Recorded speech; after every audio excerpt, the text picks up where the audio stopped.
Angleterre. Plus précisément dans Washington. Maman Martin né. Maman Martin né. Balobi shop Africa Union. Mais donc t'es qu'à nyonso. Biloko ya wanani yo Congolais. Olingi ndeko na yo asalisa yo te. Mpona kolia na yo moko babondela yo. Mpona nzoto na yo baboya elei. Poko babondela yo. Balobi bio Africa Union. Et donc t'es qu'à tout na basinois. Sinon kolia pa ya sinon kolia ni. Ndeko na yo teka. Aloteka biloko ya mboka. Ya fresh. Ya bio na bio. Bio na bio. Yo mama mbalo kuna monkanja izali. Balobi nzomo yali. Nkuba baniwa. Balobi enjenje ezali. Zakomba ngane kwe mboto ya mbiseza. Balobi nyama ya botunya bokombo to ezaga te. Kala ngando ndengalali na basi. Oyedike na sutu. Ezako dia na petit. Po mama mande. Ya soro. Po ba to comprendre te. Mawa. Ba Congolais. Où allons-nous? Pona kolia na bino moko. Ba bonne ya bino. Kolia na abeti. Chobona yo.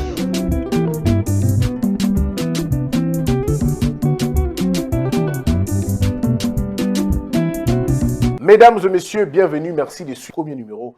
C'est vrai, ces derniers temps, je ne parle pas beaucoup de l'actualité politique. Parce qu'à un moment donné, ça devient de l'opium. Ça nous endort. Ça nous divise. Et ça nous empêche de réfléchir. Ça nourrit les ambitions des faibles. Ceux qui n'ont rien d'autre que de parler politique.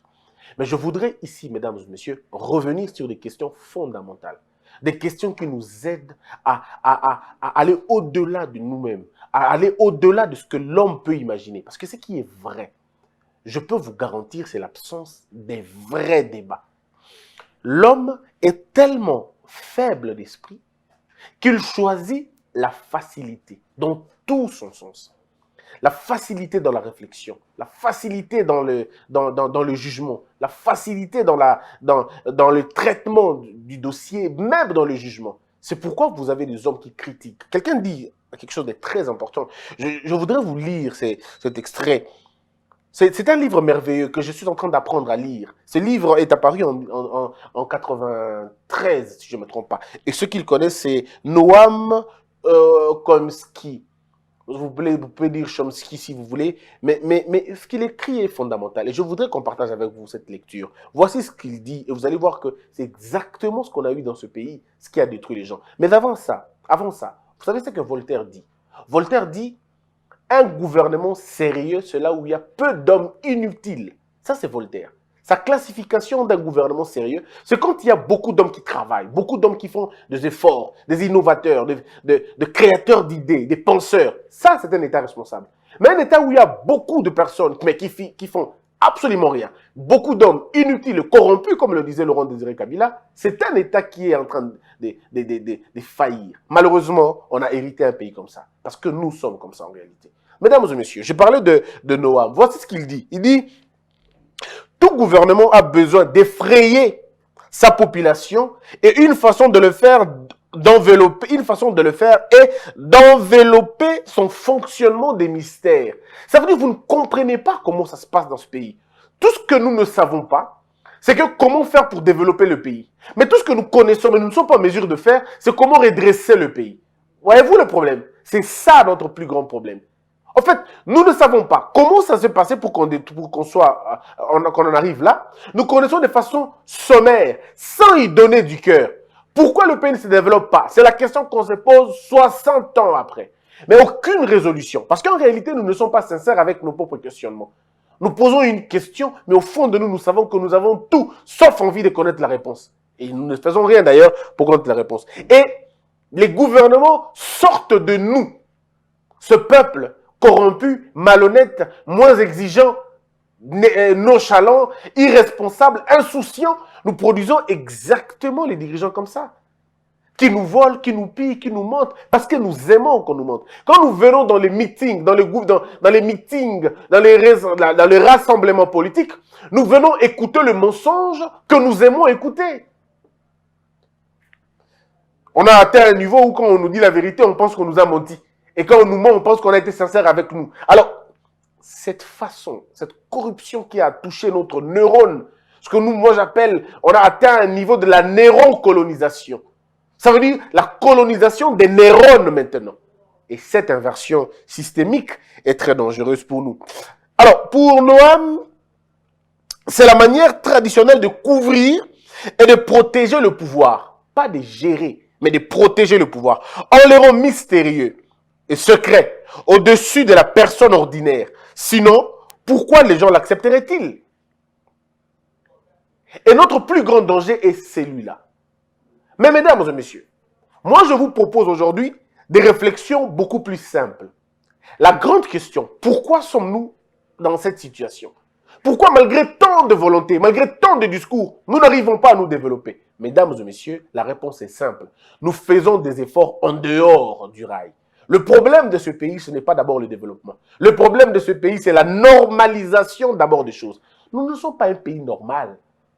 Nous ne fonctionnons pas normalement.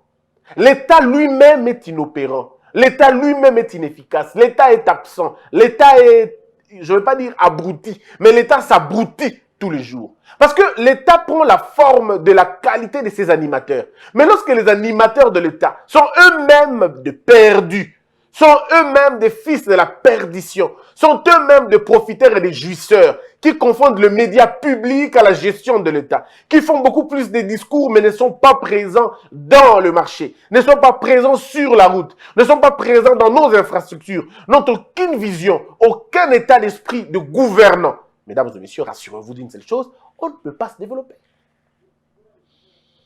On ne peut pas se développer, on peut beau dire, on peut clamer, on peut raconter ce que l'on veut raconter, mais on tombera sur ce que Michel Patin dit, le gouvernement de sourds, le gouvernement c'est des sourds qui ne veulent pas voir et des aveugles qui ne veulent pas entendre. C'est la définition classique de ce que nous sommes aujourd'hui. Ce sont des sourds qui refusent de voir et des aveugles, disons des sourds qui refusent d'entendre et des aveugles qui refusent de voir.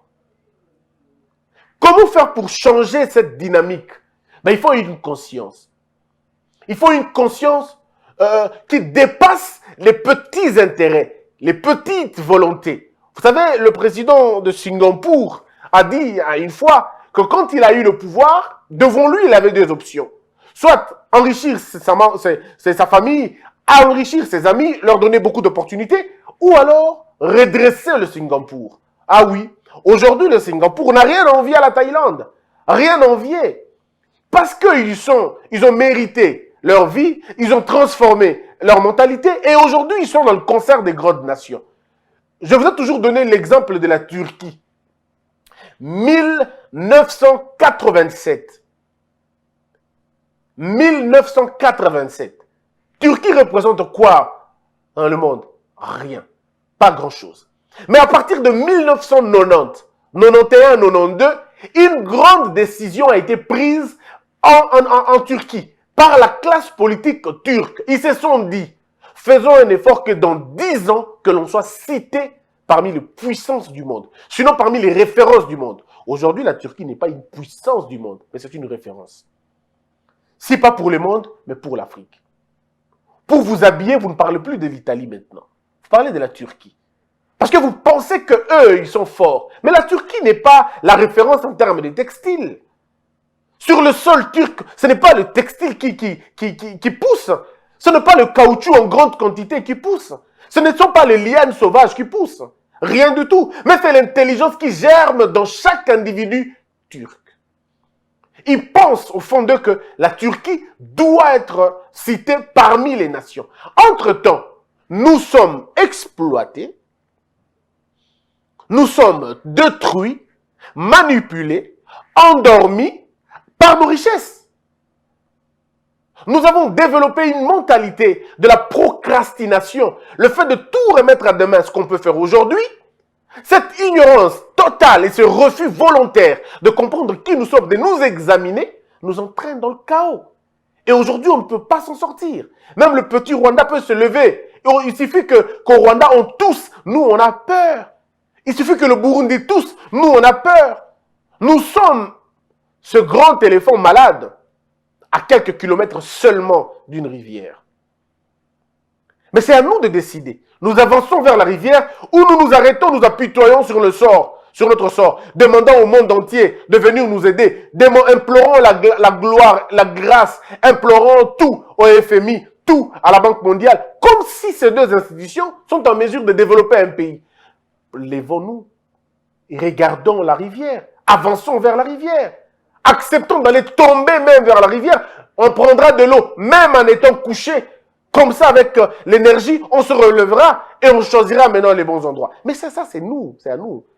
Lorsque vous rencontrez un homme politique congolais, vous rencontrez, excusez-moi, un homme déboussolé. Vous rencontrez un homme désarcelé. Un homme qui ne comprend absolument rien. Dans sa tête, il n'y a qu'une seule personne, celui qui l'a nommé. Aucune redevabilité avec le peuple. Voilà pourquoi même le gouvernement n'a aucun contrat de performance.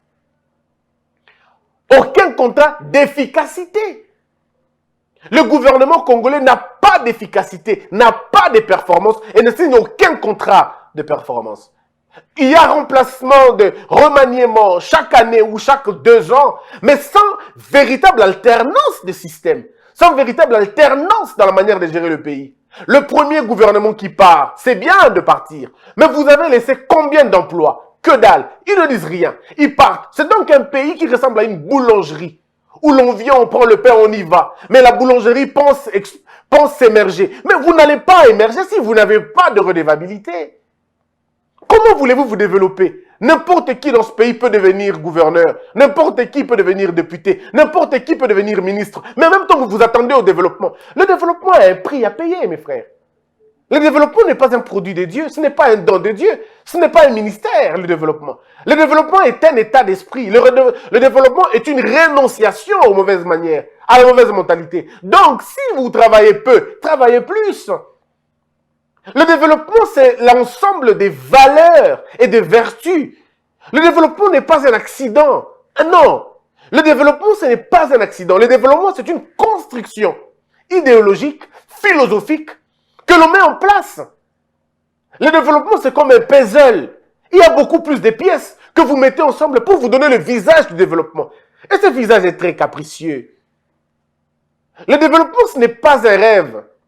Ce ne sont pas des chimères, ce ne sont pas des rêveries. Le développement, ce n'est pas une promesse électorale. On ne promet pas à un peuple qu'on va vous développer. Non, ça on ne promet pas. Si quelqu'un vous promet le développement, c'est de la démagogie. Les gens doivent être clairs dans ce qu'ils veulent. Vous voulez développer le pays? Montrez-nous le modus operandi. Comme on dit en anglais, show me the way. Montre-nous le chemin. C'est quoi la voie? Vous devez d'abord nous montrer le chemin pour qu'on sache exactement, on part de cette direction pour nous développer. Vous n'allez pas vous développer avec un nombre important de voleurs. Vous n'allez pas vous développer avec un nombre important de corrompus. Vous devez d'abord régler votre manière de voir le vol. Comment vous voyez le vol? Si vous applaudissez le vol, on tombe dans ce que George Orwell estime qu'un gouvernement de moutons, un peuple mouton engendre un gouvernement de loups. Parce qu'il y a une question, il faut qu'il y ait une réponse. S'il y a des brebis et que les brebis commencent à mettre bas et ils se reproduisent de façon exponentielle, mais il faut qu'il y ait la naissance des loups. Parce qu'il faut recadrer les choses, sinon on va se marcher dedans. C'est à nous de décider. Lorsque nous sommes en train d'applaudir les corrupteurs, les tricheurs, les voleurs, les arnaqueurs, quand on applaudit les faibles, quand on ne condamne pas avec la dernière énergie, la paresse, comment voulez-vous vous développer? Comment voulez-vous atteindre la performance? Vous n'atteindrez jamais la performance. Tout dépend de la manière dont vous regardez les choses. Vous voulez un pays qui se développe, mais il faut travailler. Il faut d'abord intégrer la culture du travail. Nous n'avons pas la culture du travail. Nous avons la culture du papotage. Nous avons la culture de la copinocratie. On a cette culture de l'amitié. On discute entre potes, on cause, on parle parti politique, mais on ne parle pas développement. Les gens ne travaillent pas assez. C'est quoi la philosophie du travail congolaise? C'est quoi la philosophie, du travail congolais? C'est quoi la philosophie de notre travail? On n'en a pas. C'est quoi la pensée qu'on a sur le travail? On n'en a pas. Quelles sont les heures du travail? On n'en a pas. Tous les restaurants, toutes les entreprises, toutes les activités cessent de fonctionner au Congo à une certaine heure. 16 heures, ça s'arrête là. L'État va dormir, nous allons dormir aussi avec l'État. Est-ce que vous imaginez? Nous allons nous réveiller avec l'État à 8 heures. D'ailleurs, l'État se réveille très tard. C'est à 8 heures que l'État se réveille. Il est très fatigué. Il vient travailler aussi et puis il va rentrer à 16h. Tous les crimes se passent à minuit. À 20h, à partir de 21h, c'est bon. Il n'y a plus de bureau, tout est fermé. Les seules entreprises qui restent la nuit sont des entreprises de divertissement, le boîte et les bars. Mais on ne peut pas développer qu'un pays avec ça. C'est à nous de décider ce que nous voulons à la fin. C'est à nous de décider ce que nous voulons. Mesdames et messieurs, ce n'est pas parce que vous allez tous les jours à l'église, ce n'est pas parce que vous allez prier tous les jours, que Dieu vous donnera la paix, que Dieu vous donnera la démocratie, que Dieu vous donnera les bonnes institutions. Ce ne sont pas des choses que Dieu donne parce que ça n'existe pas au paradis.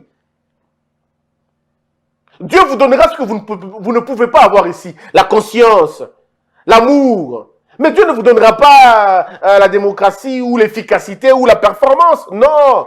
Dieu vous a donné des choses qu'il n'a pas données aux autres. Même avec votre négligence, vous pouvez faire beaucoup de produits agricoles. Même avec votre négligence, vous pouvez avoir beaucoup plus de poissons. Mais tout dépend de vous. Ce n'est pas à Dieu de venir vendre le poisson pour vous en Europe. Ce n'est pas à Dieu de venir transformer votre coltan, votre manganèse. Ce n'est pas à Dieu de transformer votre safou. Ce n'est pas à Dieu de transformer vos cacao en chocolat.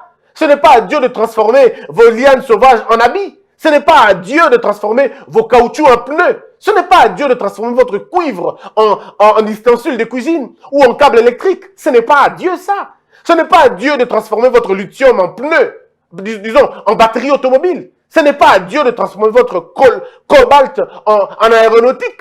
Dieu vous a donné un potentiel. Votre responsabilité, c'est de le transformer. Pourquoi avez-vous peur? Parce que vous ne connaissez pas. Pourquoi vous ne connaissez pas? Parce que vous ne faites pas un culte du bien, un culte du vrai, un culte du bon. Vous ne le faites pas. Choisissons un chemin maintenant. Renonçons à nos mauvaises habitudes. Renonçons au concept comme l'Ikondi à famille. Renonçons avec cette idée de nous, ressortissants d'eux. Renonçons avec ça. Renonçons avec le clientélisme. Renonçons avec le fanatisme, le favoritisme, le tribalisme, le népotisme et même le despotisme. Renonçons avec ça. Ça nous colle à la peau. Et les anciennes habitudes ont une peau dure. Mais c'est à nous de dire. Mais ça dépend d'un chef de l'État. C'est à lui de décider de quel Congo veut-il nous amener. Mesdames et messieurs, moi je le dis toujours. Vous savez, l'histoire ne ment pas. Aujourd'hui, au moment où je vous parle, le président de la République, Félix Tshisekedi, pouvait se retirer, s'enfermer dans une chambre et commencer à lire l'histoire de notre pays. Quelles sont les erreurs de Mobutu? Mobutu, c'était un très bon chef, un leader, un leader né. Mobutu est charismatique, il sait faire adhérer les gens dans sa vision. Et pour ça, on applaudit. Mobutu avait une vision, il savait où il a mené le pays. Il avait de la grandeur en lui. Nous sommes en 70 et quelques comme ça, dans les années 70. Mobutu crée un pont, jette un pont. L'un des plus grands ponts de l'Afrique centrale en ce moment-là. Il a fallu plus de 40 ans pour que la Côte d'Ivoire fasse la même chose. Plus de 40 ans pour que Brazzaville fasse la même chose. Mobutu crée des histoires, des infrastructures assez importantes et imposantes, des routes, ainsi de suite. Il avait de l'ambition, ce qui manque à beaucoup de dirigeants ici. Mobutu avait tout ça. Mais ce qui a manqué à Mobutu, c'est l'écoute. Il n'avait pas développé une écoute. Quand on demandait à Mobutu de recadrer les choses, il pensait que c'était de l'insulte. Il a commis une erreur que tout le monde est en train de commettre aujourd'hui. Le chef de l'État, Félix Tshisekedi, commet la même erreur. Joseph Kabila baigné dans l'erreur. Kabila, le père, voulait sortir, mais malheureusement, récupérer rapidement. Dans ça. C'est ça notre plus grand problème. Et ça, c'est l'écoute. L'entourage, le casting. Mobutu fait d'abord le premier choix. Là, il choisit très bien les choses. Mais malheureusement, la joie sera de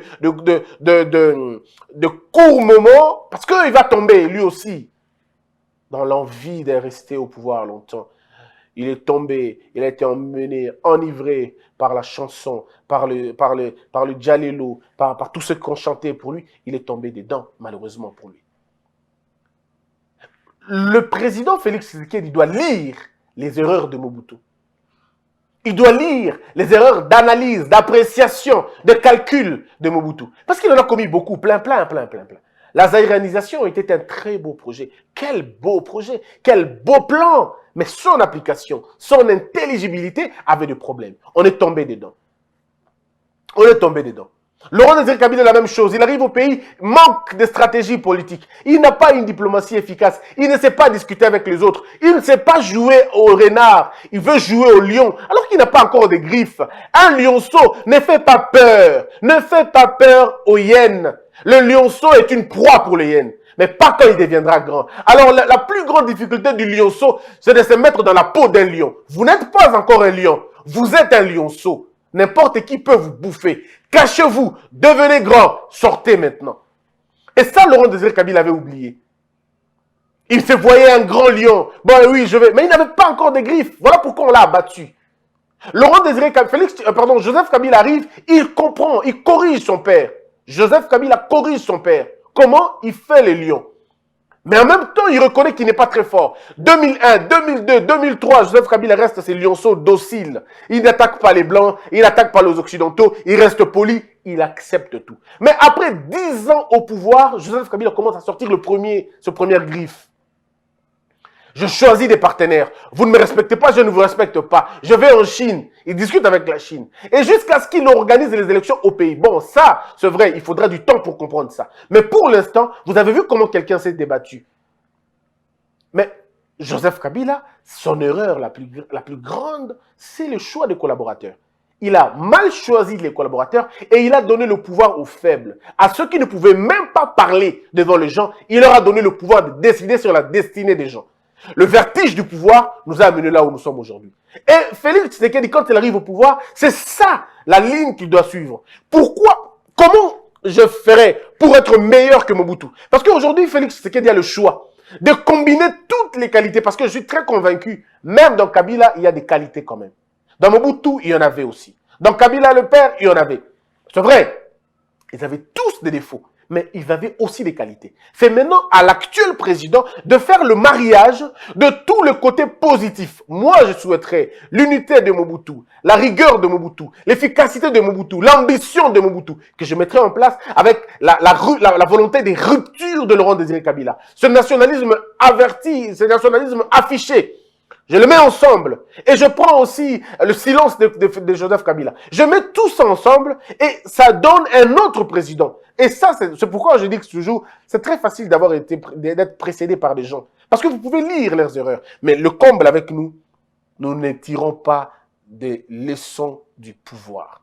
C'est ça le mal. Lorsque Félix Tshisekedi arrive et devient président de la République, la ceinture de Félix Tshisekedi, tout proche, dit, même si on ne le dit pas clairement, mais eux-mêmes le disent, c'est notre tour maintenant. Du moment où nous ne changeons pas la conception que le Congo n'est pas un gâteau, si on ne change pas la mentalité que le Congo, ce n'est pas un butin de guerre, ce pays ne va pas se développer.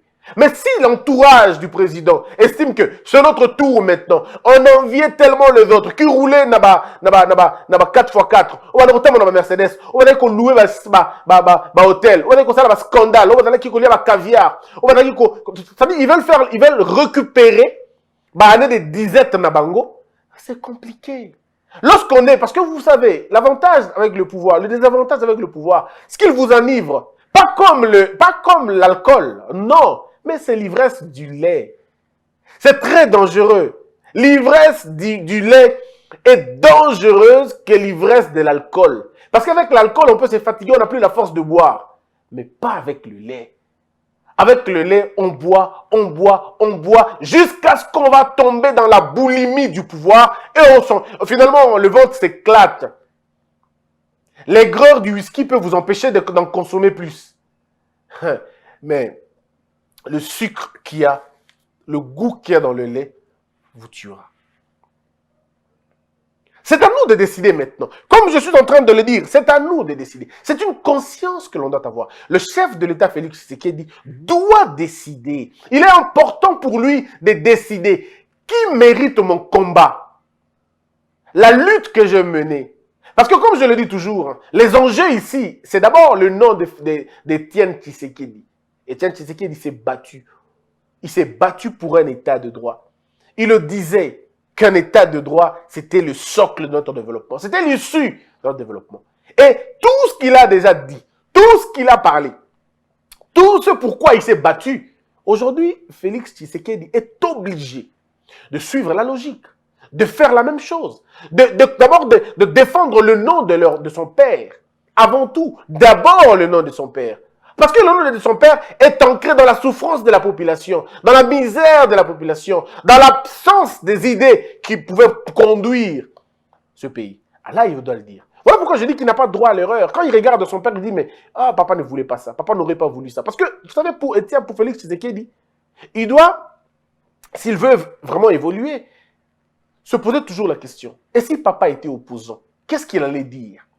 Dans ce que je veux faire, si papa était opposant, qu'est-ce qu'il allait dire? Parce que le but pour nous, c'est de dire, nous voulons que là où le sphinx se trouve, hein, que son âme soit en paix. Et pour que l'âme soit en paix, il faut que son fils, à travers ses actions, fasse de très bonnes choses. Et ça commence par le casting. Parce qu'à la fin de compte, c'est quoi la décision politique? La décision politique, c'est la capacité d'un homme, d'un chef d'État, de mettre autour de lui des intelligences qui concernent le secteur en question.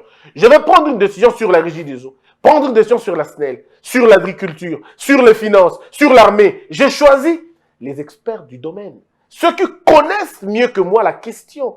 Je les appelle et je discute avec eux. Pourquoi l'économie ne marche pas? Qui sont les meilleurs économistes du pays? Monsieur le Président, c'est tel. Je veux les voir chez moi, personnellement. Et quand ils arrivent, c'est au chef de l'État de dire, bon, d'accord, voici le problème maintenant. Nous avons besoin de ça. Comment on fait? Ces hommes intellectuels-là, qui n'ont fait qu'apprendre l'économie, vont vous donner des théories économiques et c'est à vous, le président de la République, de décider de qu'est-ce qui est bien et qu'est-ce qui n'est pas bien. Parce qu'ils vont vous dire, pas comme on enseigne des étudiants, mais ils vont vous dire, comme on dit à un président, voici ce que nous gagnons en allant dans cette direction. Voici ce que nous gagnons en allant dans telle autre direction. Mais voici ce que nous perdons si nous prenons ça et pas ça. Alors, est-ce qu'il n'y a pas une solution intermédiaire? Si. La solution intermédiaire, c'est telle. Mettez-vous ensemble, amenez-moi l'ébauche. Et c'est le président qui répond l'ébauche, qui convoque son premier ministre pour discuter. Ce qui est vrai dans les conditions actuelles d'une, politique, il faut le dire, c'est très difficile. Parce que, comme je vous ai dit, c'est un pouvoir de concertation. Il faut aller chercher l'adhésion des autres, même si votre projet est bon. Il faut aller chercher l'adhésion des autres. Oui, mais maintenant, quand vous allez trouver l'adhésion des autres, eux aussi vont regarder leur avantage. Est-ce que nous gagnons en faisant gagner le projet? Qu'est-ce que le peuple dira? Est-ce que le peuple dira que c'est à lui ou c'est nous? Parce que la guerre dans une coalition à la forme que nous avons maintenant, c'est les revenus de la gloire. À qui portera la gloire? Qui portera la couronne? Si ces gens estiment que la couronne va aller chez Félix Tshisekedi, il est du domaine de rêve de croire qu'ils vont vous alléger la tâche. Mais ce qui est avantageux, c'est que lorsqu'on a l'institution président de la République, on a tellement de manœuvres à faire pour contourner finalement la mauvaise volonté et pour agir efficacement. Mais tout dépend d'une volonté. C'est vrai que dans la deuxième partie, j'essaie d'aller plus loin que ça. Dans la deuxième partie, je vais expliquer un peu, à mon avis, comment on peut partir pour reconstruire le pays. Parce qu'il est possible de reconstruire le pays sur base d'une idéologie d'abord. Mais ici, on a besoin des esprits éveillés. On a besoin de la conscience. Nous n'avons pas besoin de petits messieurs qui amènent des petits débats, des raccourcis. Comme je le dis toujours, et ce n'est pas pour m'enorgueillir. Vous savez, les débats que nous menons maintenant, ce que nous faisons maintenant, ce sont des choses que le Congolais moyen ne voudra pas comprendre. Nous aimons alimenter nos débats avec des noms des gens. Nous aimons alimenter nos débats avec des questions futiles, mais des véritables questions sur la nature du pouvoir, sur la direction du pouvoir, sur les orientations sérieuses et profondes du pouvoir. Jusque-là, ces questions n'ont jamais été élucidées. Mais c'est à nous maintenant de dire, parce que ça a toujours été au peuple de décider quelle ligne suivre. Abraham Lincoln, au cimetière de Gettysburg, quand il dit le pouvoir, quand il parle de la démocratie, le pouvoir c'est au peuple, pour le peuple, tout ça, en principe, Abraham veut simplement montrer au peuple la grandeur qu'il a. C'est pourquoi moi je demande au chef de l'État, au travers ces différentes structures, de réveiller l'homme congolais. Avant de réveiller le génie congolais, d'abord réveiller l'homme congolais. Cet homme est endormi. Cet homme est endormi et le sommeil, il est au 3e degré. Ça veut dire, nous, on a dépassé les niveaux du ronflement. Nous sommes plus profonds du ronflement. Au point qu'on peut nous appeler, on n'écoutera pas. Nous, il ne nous faut pas que nous réveiller. Il faut non seulement qu'on nous réveille, mais qu'on nous secoue aussi pour faire changer les choses. Le Congo n'attend que nous. Sommes-nous prêts pour le développement? Si c'est oui, travaillons. Si nous ne sommes pas prêts pour le développement, alors continuons à papoter. Peut-être ça changera un jour. Mais ce que je sais, je n'ai jamais vu un pays se développer parce que les gens papotent, parce que les gens discutent, parce que les gens parlent, parce que les gens crient beaucoup. Mais j'ai toujours, mais vraiment toujours, fait des lectures de pays qui se sont développés grâce au sérieux, grâce au travail, grâce aux ambitions mises en application, grâce au travail coordonné et à des visions claires, mais vraiment claires et appliquées. On le fait, le Congo gagne. On ne le fait pas, on reste là. Dieu n'est pas dedans, Satan n'est pas dedans. C'est nous. Soit on est responsable, soit on est irresponsable. De ces deux choses, choisissons. Que la peur quitte nos esprits et que Dieu bénisse les RDC.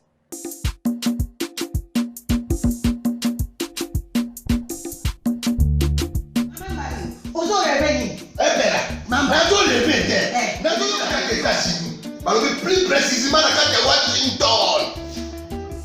Maman Marthe Maman Marthe balobi shop Africa Union. Ezoteka nyonso biloko ya congolais. Olingi ndeko na yo asalisa yo te. Mpona kolia na yo moko babondela yo. Mpona nzoto na yo baboya elengi. Mpo babondela yo balobi bio Africa Union. Ezoteka tutakola na basinois sino kolia pa ya sino kolia nini. Ndeko na yo azoteka biloko ya mboka ya fresh ya bio mama mbalo kuna monkanja izali balobi nzombo eyali enkuba baliwa balobi enjenje ezali zakomba kangane mpoto ya mbiseza balobi nyama ya botu ya bokombo to ezaga te kala ngando ndengalali na basi oyebike na sutu ezakolia na peti po mama Marthe ya soro po bato comprendre te mawa bakongolais ou alonu mpona kolia na bino moko bakondela bino kolia na